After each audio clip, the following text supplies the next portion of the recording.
Hello everyone. This week we're looking at the role of immigration in healthy rural communities.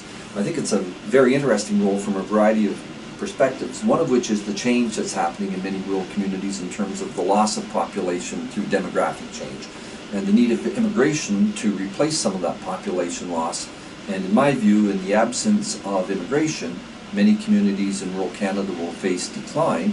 And the impact of that, of course, is a loss of services, a loss of dynamic activity within the economy, and those are issues which I think fundamentally have the risk of impacting rural communities in a way that makes them not healthy. So let's look forward to the content of this week and the other videos that we have as well. At the outset, I will mention that we've written a book on this topic, Attracting and Retaining Newcomers, specifically directed towards rural communities, and we'll be drawing upon that book for some of the content that we'll be looking at today. In terms of this week, there's of course a number of videos, readings, and assignments, as per always, and I'll go over those in a touch more detail in a moment. And in terms of our agenda, we'll set the context for demographic change within rural communities and the trends that are happening. I'll look in more detail at immigration, and of course identifying some promising practices that rural communities might proceed with in order to address some of the change that is happening. For additional information, I will mention our website. Specifically, my website has a number of materials on immigration and rural communities. I think you will find that happy. And if interested in more details mentioned, there's the book on Attracting and Retaining Newcomers. For the videos this week, we are pleased to have with us a number of people making contribution. Ryan Gibson, who's a professor here in the School of Rural Planning, or in the Rural Planning Development Program in the School of Environmental Design and Rural Development. So Ryan Gibson joins us with a video. We have Kristen Crane, who works in Huron County and deals with issues of immigration. And in addition, we have two students joining us, Rana Telfaw and Sharon Wan, who are both recent movers to this country and will be able to share some of their own experience that I think you will find to be interesting as well. We have a number of readings, and these readings include Ryan Gibson and work that he's done, the PowerPoint slide deck that you're looking at the moment, and of course a compressed version of a really compressed version of the book, which includes some of the key materials, and that's available online. And I think you'll find that hopefully to be of interest as well. So I'd like to begin with an initial story. The story itself isn't directly connected to immigration, but there is a lesson from it that I think is relevant in our discussions this week. And going back 6 or 7 years ago, my wife and I were sitting at home, and there was a storm that rumbled through. Sitting at home on the farm, and there was lightning, there was hail, those kinds of things, but a really funny color to the sky that afternoon. And the storm went, it passed, and we thought, fair enough. And then literally a few moments later, the phone is ringing, and it's our daughter on the other end of the line, and she's saying, "Are you okay? Are you okay?" And in that storm event, a tornado had rumbled through the downtown of Goderich and had caused a fatality, many injuries, incredible destruction within the town. In fact, the downtown of Goderich, if you had went there before, there was like 50 mature trees in the downtown park. There was one left after this tornado. So it was incredibly devastating. But what was interesting to me, and as an observer, was the way that the community responded at the end of that event. And it was the process that they went through, the grieving, if you like, and then the outcome, which in fact was positive in terms of the transitions that were occurring and the planning that occurred as part of that process of rebuilding the community as well. And what is interesting for me is that was a tragic event. Sometimes, though, events happen which aren't as notable. Demographic trends, for example, occur over a long period of time. And for me, and in this instance as well, it is how do we respond? What is the response we do in response to something of this nature? What is the response that we also carry forth as a result related to demographic change? And today, it's largely about thinking about what are the critical events that come along that change the trend lines of where we were at and where we're moving. This little graph is demonstrating impact on one axis and time on the other. And we tend to think of trend lines moving into the future, and we don't often think about how those trend lines will change. And something happens, tornado in the town of Goderich, or in the case of today, it might be demographic trends that cause a change in that trend line. A critical event, if you like, that changes things into the future in ways that we might not have anticipated. So the question, as we think of rural Ontario, is what trends or issues do you think may fundamentally impact rural Ontario? And it's a question for all of us to take a second and reflect upon. I've posed this question to communities in the past, and it generates a graph or a chart that looks like this. And there are many things that you won't be able to see on the screen, but as you look at the slide deck, you'll be able to see the examples that are identified here. Two in particular, though, which community members have identified in the past, one of which is demographic shift, and the other is the impact in relationship to healthy populations. Essentially to say that within rural Ontario we have a range of issues confronting Ontario's rural communities, and we need to be thinking about the relationship between them. In addition, we can say while there is a relationship between healthy rural communities and the built environment, there are many other issues to be tackled ranging from poverty to depopulation. So as we think about healthy rural communities today, it's not so much about the built environment as it is about addressing some of those other social indicators of health, such as poverty and depopulation. So one of the things I like to reflect upon is the demographic shifts, which I've alluded to already. And I'm going to go through now a series of probably a dozen slides pretty quickly. And really what you need to be aware of is a population pyramid. And this is a population pyramid in the Canadian context from 1901. And would be similar perhaps to some developing countries today. And what you see in 1901 is the Canadian population relatively evenly balanced between men and women, and lots of children and not so many elderly. And what's interesting is to look at how that changes over the next 140, 150 years moving forward, or with our estimates into the future. So if we look at 1921, we have a significant impact occurring right here, which is the result of the First World War. We have lots of men who have been killed in that process, and we have an impact that's occurred. If we move forward to 1941, we see a similar thing starting to happen in terms of the impact of the Second World War. We have fewer babies being born, as one might anticipate, and the result of that is the end of the war. In 1951, we have a significant number of children being born. Of course, people come back from the war, they discover that there's more fun in life than what occurs in war, and we have a significant impact in terms of babies being born. So we can look at 1951, we can look at 1961, and that baby boom bulge is starting to be generated. And we look at 1971, and we see by that time birth rates are dropping off again. But we've got very early this bulge, which becomes the baby boom generation, of which I'm a member of as an example. 1971, we look at it, we see that bulge starting to move through the profile. 1981, 1991, 2001, 2011, and we start to see what's happening in Canada. We have this baby boom generation moving through the age profile and reduced birth rates, continuing relative to the baby boom generation. The implication of that, of course, is more severe in many rural communities where we tend to have the lack of immigration happening. So if we look at 2021, now we're dealing with population forecasts into the future, 2021 up to 2041, and we can see that we have, as we know, this top-heavy population base in terms of elderly relative to youth. And truly, the way that that is addressed is through, and we'll look at it in a bit more detail in a couple of moments, our birth rates are not adequate in Canada to replace the population naturally. Therefore, in the absence of immigration, you will have population loss. And that's more key for rural communities, because as immigrants move to this country, they tend to flock to the large cities and not to the rural and small town communities.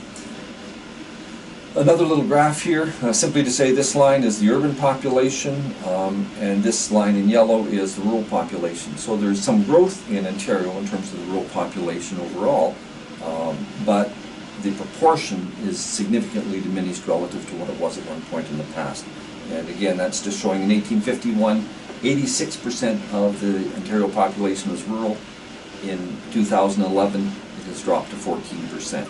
We can look at another map which shows this in terms of population change between 2011 and 2016. The dark blue areas are areas of significant growth, more than 10%. The light blue is still areas of growth. The areas in beige are areas actually of population decline. And that's particularly marked in northern Ontario as well, and also in parts of the southwest and parts of eastern Ontario. all of which is to say rural communities have significant concerns in terms of their sustainability from a population base moving forward. Likewise, this is just another map which shows decline by census division forecast from 2013 through 2041, where we continue to have areas forecast to experience decline in areas with relatively limited growth, and that's based on the color scheme in the map. Again, the dark blue, might even be purple, and the turquoise are expected to see significant growth. Again, we would expect that, but it's the areas of decline which I think are of interest. So the question is, how do we respond? What are the things that we might do from a planning and community development perspective to respond to these kinds of issues?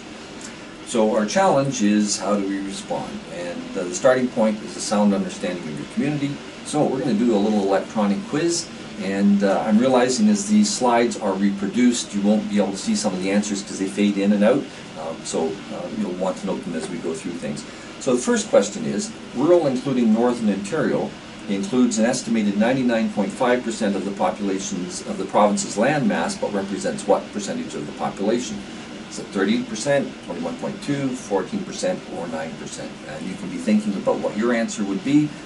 The actual answer is 14%, noting that Toronto, with 2.7 million residents, is located on only 630 square kilometers, or 0.006 of the province's land base.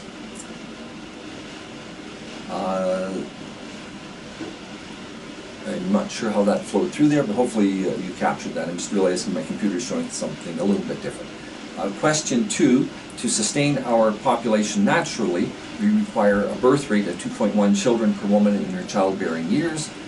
True or false? And the actual answer is true.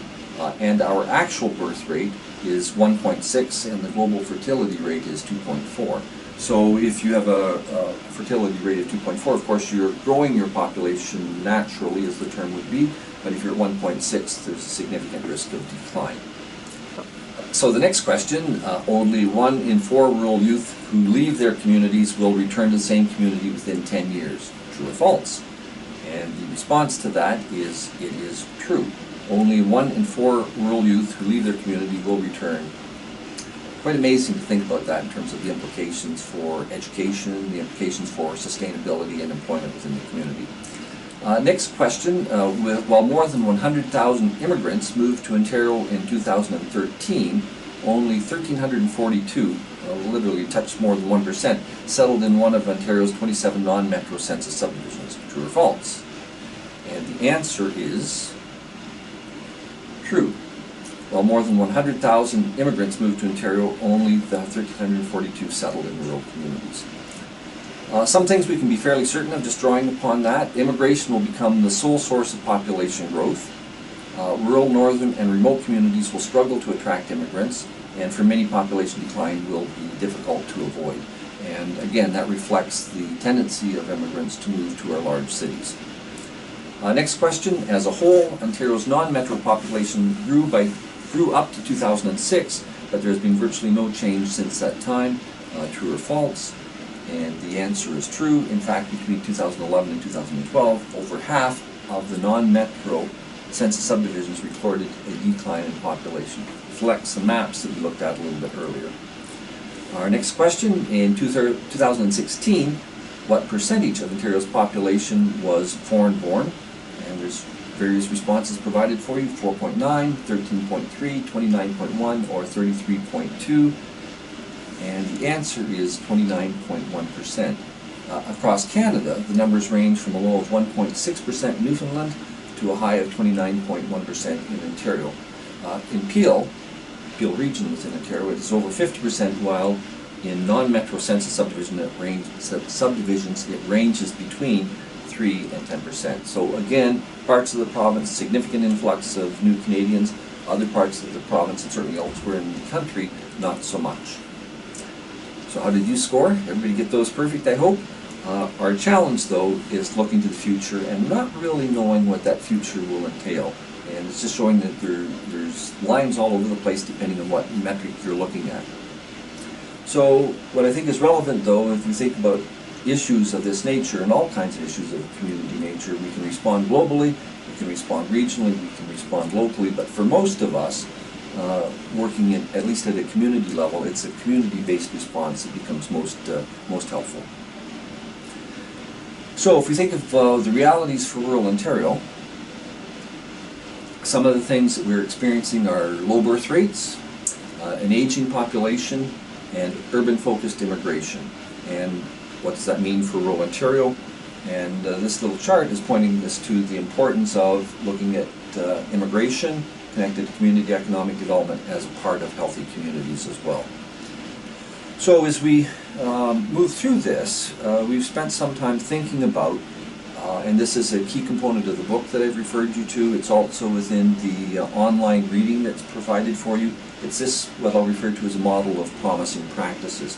And some of our other speakers this week have spoken to welcoming communities, and you'll hear a little bit more about that as you listen to Kristen Crane or Ryan Gibson. Welcoming communities, suggesting there are things such as welcoming workplaces that we can work towards. There's initiatives that can be done to help people feel welcome when they move to new communities. And there's a number of multicultural associations which all contribute to this notion of welcoming communities. For rural municipalities and rural areas more generally in small towns, there's issues related to attraction, trying to encourage people to move to your community, and we heard a good example from Ryan Gibson in southern Manitoba. Collaborative networks such as local immigration partnerships, which are important components of local governance, and they exist across the province in many areas of Ontario, as ways of bringing people together and thinking about the issues connected to immigration and trying to make positive change in that regard as well. We also have a series of policies from municipalities and welcoming workplaces that shows up there as well, which is also connected to settlement.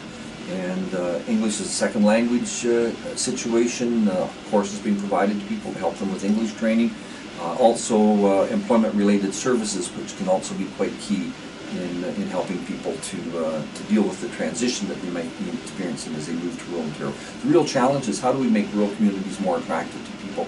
How do we make people feel comfortable and welcome once they do arrive in rural communities so that they choose to live there and contribute to the local community? So a final reflection is taking you to my home community where I was raised, the village of Blythe, on a farm just outside of the village of Blythe. And an interesting little story that this community of 1,000 people has gone through a number of transitions. It was 1,000 people when I was a child, it's 1,000 people today. There's some new economic activity happening within the community. And one of the things that they worked on is this recognition that immigration is a key component. In fact, Rana, who you met on another video, contributed to a Syrian dinner which the community hosted and put on as a way of helping the community to understand the importance of immigration. And the dinner was provided to help people become more aware of the different foods, the different cultural attributes, and it was amazingly well received. I attended. I think there was 120, 130 people in attendance, and it was a real experience in terms of recognizing the things that can be done to help make people, and in a community such as the village of Blythe, which does not have a significant immigrant population or newcomer population, to recognize the things that can be done at a community level to create that notion of welcomeness, being welcoming, and make a difference from the point of view of dealing with the needs of the community in a positive and constructive way. So folks, that concludes our discussion today as it relates to immigration. Next week we'll be looking at access to local food as another important component of healthy rural communities.